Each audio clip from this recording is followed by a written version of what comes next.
Hello, everyone, and welcome back to another episode of the show. Joining me today is the president of the Conservative Party of Canada, Robert Batherson, to discuss the most recent petition that was put out by one of the Conservative senators and how his party can unite from there. So, Rob, I suppose we can start out with there are many members of the caucus who have posted supportive messages of Mr. O'Toole to, let's say, Twitter or other social media pages, again, just supporting Mr. O'Toole's leadership. However, the senator is saying that she has support of some members within the caucus and other members within the Senate and just conservative members in general. So, what's your response to that? Like, is the Conservative Party divided in the sense that there's some members who are backing this petition and others who aren't? Maybe just speak a little bit about that, because I think there's maybe a lack of clarity on it as of right now.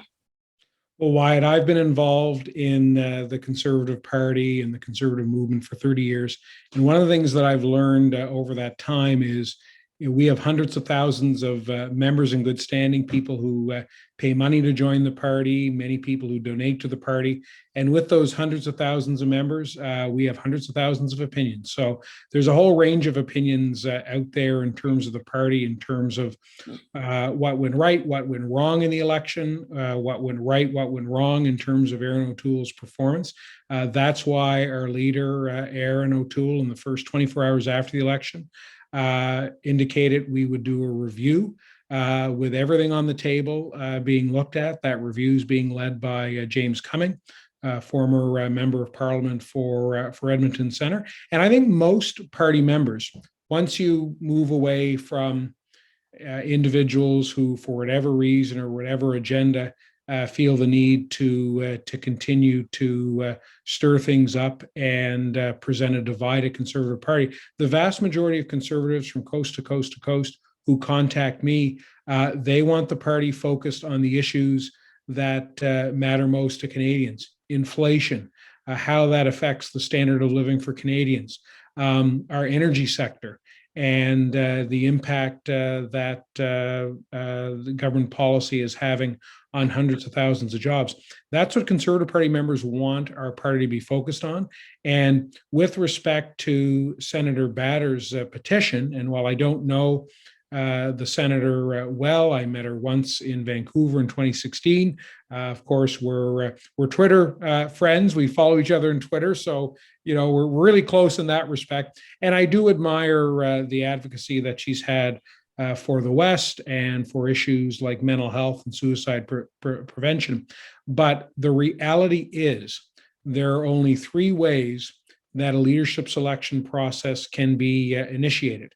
It's in Article 10.8 of the Constitution, and that's either the death or the incapacity of the leader, intention of the leader to resign in writing, and the third is a vote at a national convention by delegates. There's no provision under Article 10.8 that opens the door for a confidence vote or a leadership vote of the members to be held through the petition section. So, I don't get to write the rules. I don't write the Constitution. I've been to every convention of the Conservative Party of Canada that's looked at the Constitution, and nobody has ever suggested that we should have petition and referendum be part of the leadership selection process. Never happened when Stephen Harper was leader, never happened when Andrew Scheer was leader, and it's not on the table because that's how our Constitution is structured.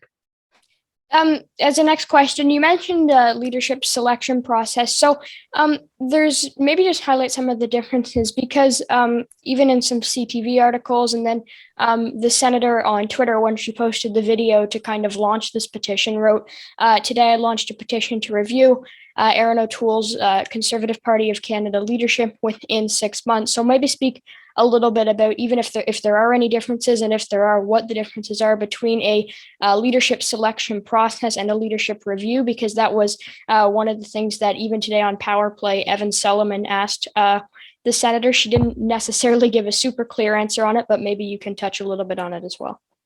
Well, and I haven't seen her interview with Evan Solomon. I did catch a clip on Power and Politics on CBC News Network. And I think the other thing is, it is unfortunate. one of the things I learned at my first National Council meeting in 2016, when I was elected as a volunteer to represent Nova Scotia at the National Council table. And our leader at the time was Ronna Ambrose, and she was the interim leader of the party.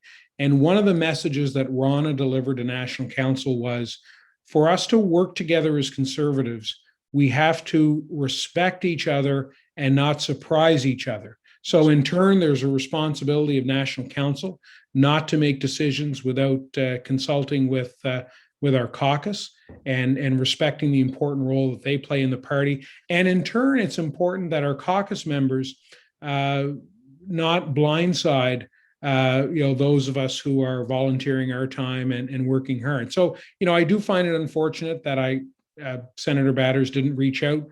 We could have had a discussion as to what's in order, what's not in order. But the reality is, Article 10.8 is crystal clear. There's no provision for petitions or referendum to affect the leadership of the party leader. It's as clear as day, and I don't get to make the rules. I get one vote at convention like everybody else, but the Constitution is clear. That's how we review the leadership of the party. And I would say if people felt that petitions and referendum would be part of the leadership review process, why are we only hearing about it now? Because it's been in the Constitution like that really since the merger of the legacy parties in 2003. So maybe speak a little bit about then, she mentioned in a couple of interviews today as well that I had the chance to watch about how, in order for this process to actually happen, there has to be a certain amount of members in 5 provinces. I think it was 5% of members in 5 provinces who would support this. But you're saying that this can't happen and that the leader can't be removed. So then what happens if this does actually happen? Would just nothing happen, or what would be the future of it if this did happen, if she did get the number of signatures that she needs? Well, people would be wasting their time because it's not in order. So, I could launch a petition, Wyatt, that I'd like $1 billion in my bank account. But just by launching a petition doesn't make it so. And so we have to operate according to the Constitution. And the ruling that I made was based on, good legal advice and my own experience chairing political organizations and chairing other boards. We have to follow what the Constitution states. And the Constitution does not allow for a petition or referendum to trigger any leadership review or leadership vote. Okay, and maybe I'll speak a little bit about now going back to the MPs in the party who she claims are supporting this petition. There's not a lot. She claims that there's a lot of MPs in the party who are supporting it. There's very few that have actually came out publicly, if any. There's a few who maybe made some borderline comments regarding it, but none who have necessarily came out directly and said they don't support it. Erin O'Toole's leadership. But maybe speak a little bit about if this is the case and if what the senator's saying is true, how can Mr. O'Toole and the Conservative Party move forward if they do have members within the party that aren't supporting the leadership of Erin O'Toole? So 2 things. First off, elected members of Parliament have the authority under the Reform Act to trigger a leadership review of Erin O'Toole. They voted themselves that right at the first Conservative caucus meeting after the 2021 election. So members of Parliament, if there are members of Parliament who aren't satisfied with Erin O'Toole's leadership, they don't have to sign a petition that's out of order. They don't have to sign a petition that's in order, although that wouldn't be relevant to a leadership review. They have that power within the Conservative caucus under the Reform Act. That's point one. I guess the second point is really for Conservative Party members, if there are those who have concerns with the leader, under our Constitution, his leadership will be put to a vote at the next national convention of the party, which was set in November of 2020 for Quebec City in August of 2023. And again, we voted on that timing at National Council with our eyes wide open. It was an overwhelmingly positive vote. And so that's locked in. And the Constitution empowers National Council to make decisions for the party on all sorts of non-financial matters, including convention timing between conventions.